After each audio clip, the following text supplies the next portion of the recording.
Bonjour tout le monde. Aujourd'hui, je vais vous raconter une histoire sur l'eau.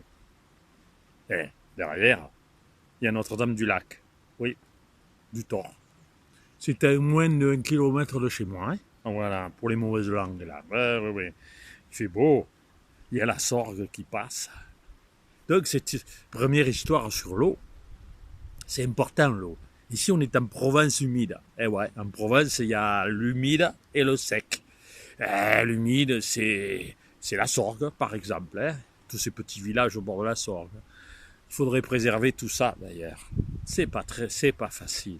Et puis, il y a la Provence sèche, vous voyez, un peu plus dans les collines. Les autres caves. Alors, je vais vous raconter l'histoire du Pichotom au Capéo Puntu. Et le Pichotom au Capéo Puntu, un jour, il était en train d'aller vers les plateaux, là.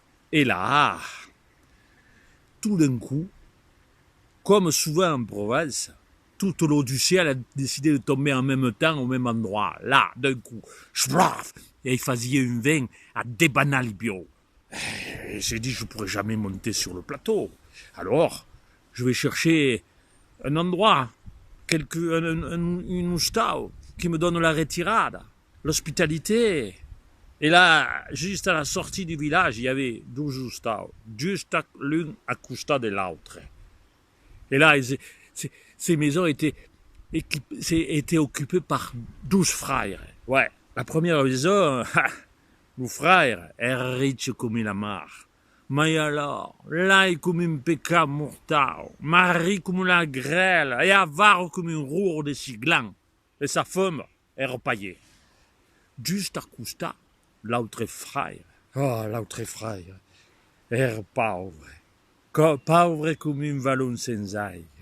Mais alors, bon comme un lupin, poli comme un soulève, et sa femme est repaillée. Et le pichotom, au capéo puntu, s'est avancé vers la première porte. Vous savez, celui du frère qui était riche comme la mer, mais alors laid comme un péché mortel, et mauvais comme la grêle, et avare comme un chêne de ses glands. Oui, un chêne, c'est avare de ses glands.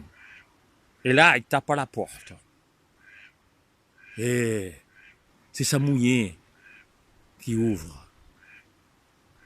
Et elle ouvre et elle voit ce petit homme tout dégoulinant d'eau. Elle dit, dès que vous laisse, brave femme, j'arriverai jamais à monter jusqu'en haut, jusque sur le plateau, la retirade de Perlagneux, juste.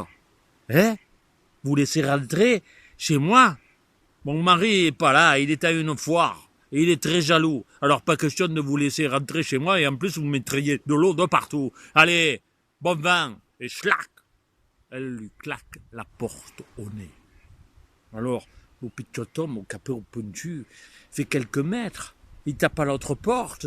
Vous savez, l'autre frère qui était pauvre. Pauvre comme un vallon sans eau. Mais alors, beau comme le soleil. Et bon comme le pain. Et sa femme, elle était pareille. Et là, il tape, et c'est la femme qui ouvre. Elle voit ce petit homme, au capéo puntu, tout mouillé, elle dit « Alors, bravo, mais qu'est-ce qu'il y a? Dès qu'il vous laisse, brave feu, arrivera jamais à monter sur la montagne, voudriez une Indré, Perlagneux ?» La femme lui dit « Mais bien sûr, rentrez, monsieur. » Alors, elle l'a fait rentrer, et elle lui a servi un bol de soupe. Mais après, elle lui a dit, il n'y a qu'un lit dans la maison. Alors vous irez coucher dans la fénière. Et le pichotom capéo puntu est allé dormir dans la fénière, où il a dormi comme un roi. Et le lendemain matin, eh bien, il a fini la soupe.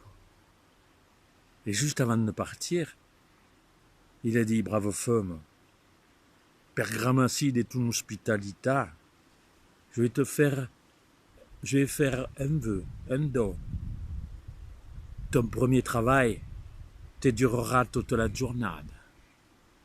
Et là, il a refermé ses bras, il est allé vers la porte et il a disparu dans les brumes du matin.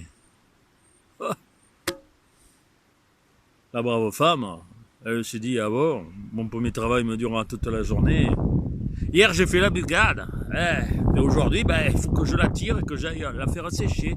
Et ouais, de ce temps-là, la bugade, c'était pas je mets 30 degrés, j'appuie sur play, textile, hein, tout textile avec un peu de lessive et c'est bon. Vous voyez, je sais quand même faire une lessive. Hein. Et non, mais là-bas, maintenant, c'est comme ça. Mais avant, avant, il fallait au moins 12 journades pour faire la bugade. Oh, 12. Premier jour, on mettait tout dans un tinéo, là. Ouais, un grand récipient avec une linceur au mi-temps. Ouais, une linceur, le linceul. Ouais.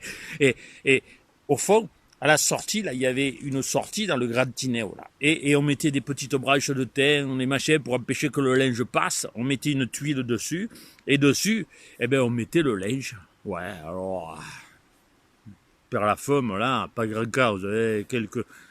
Quelques chemises un peu éliminées et 3 pannes de drap, quoi. Et pas plus, hein. Et puis dessus, on y mettait le flourier. Ouais, un tissu dans lequel on mettait des charbons de chêne. Ah ouais, ça pour la bugade, les charbons de chêne bien moulus là, en poussière, vous voyez, hein, et on met ça dessus.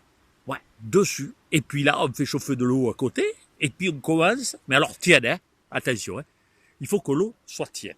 D'abord tiède, on fait passer, et on recueille l'eau en bas.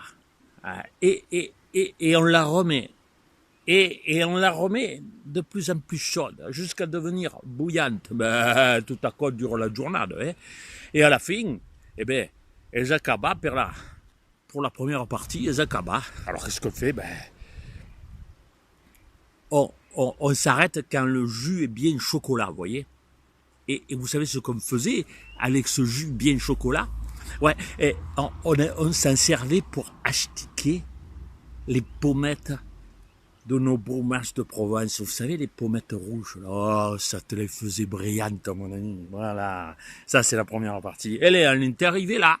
Et là, aujourd'hui, il fallait qu'elle aille tirer le drap, aller l'essorer au lavoir, là, le laver au lavoir pour le débarrasser des derniers morceaux de charbon, hein. Et puis après, il fallait l'étendre. En général, on l'étendait sur des pelouses, vous voyez, sur des prairies, et on les laissait la nuit, là, sous la lune. Ça la faisait plus blanche. Ouais, les draps, ça les faisait plus blancs. Ouais. Et alors, elle devait tirer. Figurez-vous que là, ce jour-là, elle a tiré le drap toute la journée. Ouais, sans s'arrêter. Et les chemises, oh mon Dieu, des chemises, elle arrêtait pas. Toute la journée, elle a tiré du linge, ouais. Même que le lendemain, elle a dû se faire aider de toutes les voisines. Et sa belle-sœur, là, qui s'est dit, mais d'où ça sort, toute cette richesse? Ouais, d'un seul coup, autant de draps, autant de chemises, alors qu'ils en avaient que 2 à se mettre sur la peau. Qu'est-ce que c'est? Elle a fini par le demander. Et sa belle-sœur, toute gentille, elle a dit c'est le petit homme qui a pris au potu. Et après, ils sont allés étendre les draps sur la colline en face. Wow. Et les draps, ils ont couvert toute la colline, dit. 15 jours après, pareil, vous voyez, le même temps, là. Et le petit homme au chapeau pointu qui se repointait au village.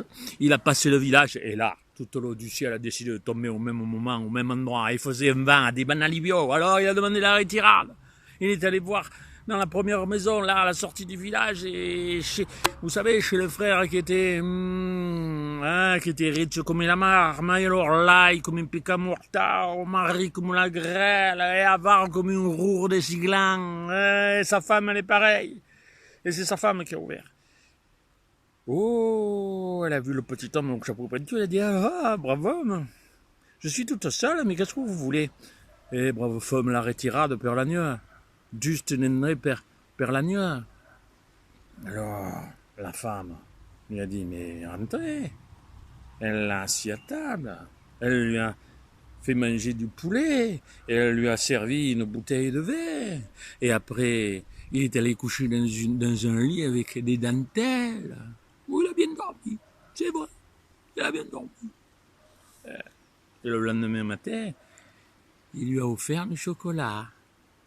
Et juste avant de partir, le petit homme au chapeau pointu, il a ouvert les bras vers le ciel et il a dit « Brave femme, gramercy per ton hospitalità. Et pour te remercier, ton premier travail te durera toute la journée. » Et il est sorti et il a disparu dans les brumes du matin. Et la femme elle a dit « Mon premier travail me durera toute la journée. » Ah ouais. J'ai fait la bugade aujourd'hui, donc je vais tirer les draps. Alors, ouais, je vais tirer les draps. Ouais, mais avant, il faut que j'aille faire un pipi. Alors, il est allé faire un pipi. Et ça a duré toute la journée. Bon, toute la journée, ouais. Et il paraît qu'elle y est même encore. Et je vous ai pas tout dit, hein. Ce petit village où il y a les deux frères, il s'appelle Fontaine de Vaucluse. À Benlève. Pour une autre histoire sur l'eau. Allez, sias.